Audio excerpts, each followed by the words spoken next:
Let's think about the context of rapid change. What's really going on out there? Well, here's my two sons. I've been fortunate enough to work in a home office for 20 years, and I've been fortunate enough to watch them as they've grown up and to view their perspective on the world. And one thing that became obvious when they were about 6 or 8 years old, they're 14 and 16 now, one thing that became obvious with them is that they live in a world which is completely unlike the world that I live in. And what became obvious is that their perception of the world is dramatically different because they've had none of the interactions that I have had. Where do we start? Well, I got up one Saturday morning, and for a time with our sons, Saturday morning was cartoon time. Saturday morning, it's when they get up and they get on the couch and the cartoons are on. They know mom and dad are going to leave them, alone for a half an hour, 2 hours. They can just sit and watch cartoons. I got up one Saturday morning. My eldest son is sitting there, Willie. He's about 8 years old at this point in this picture. And look at him. He's in a grumpy mood. He's just not happy. And I said, well, Willie, what's wrong? And he said, there's no data, Daddy. I said, what? He said, there's no data, Daddy. And I said, Willie, I have no idea what you mean. What do you mean there's no data? And he said, look, and he took our digital cable remote control. And with digital cable, you press the button, and you get this electronic program guide that comes up on the screen. Shows you what's on every single channel. And he hit that button, and for every single channel, rather than giving a listing of what's on, every single little box on the screen read, no data. There'd been some type of glitch with the system the night before. He didn't know what to do. He did not know what to do to find a show to watch. So what did I do? I went to the front door, got the Saturday morning paper, I got the TV guide out, and I came back in and I said, let me show you how we did it in the olden days. He and Thomas were sitting there looking at this thing. Did people actually use this to find TV shows to watch? Think about that. They are in a universe which is completely unlike that of ourselves.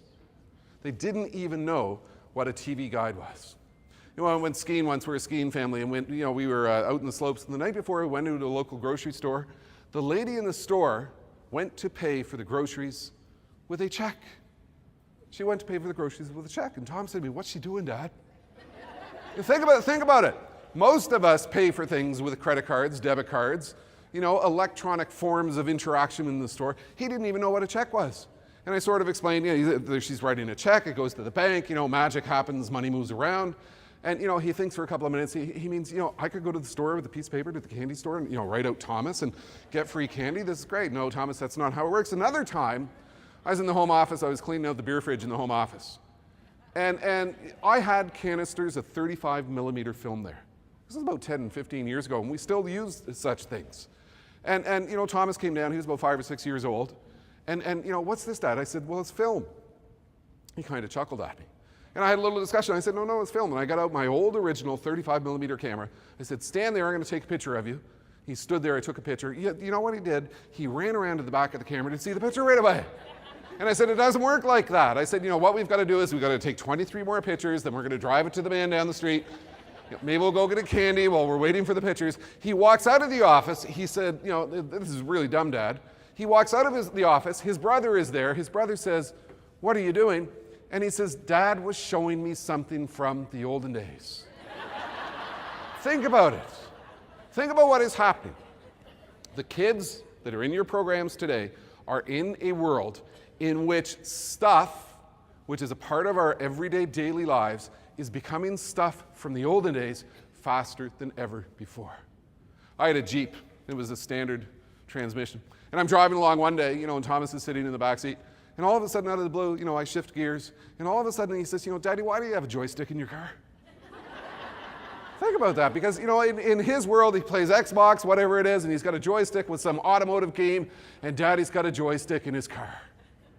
Their perception of the world is extremely unique. Anybody see this article appear in the Washington Post last week?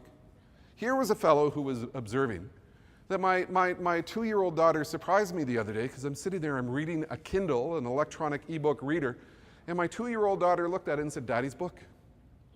Her very first formative observation of what a book is happens to be for an electronic device. Our world is changing faster than we think.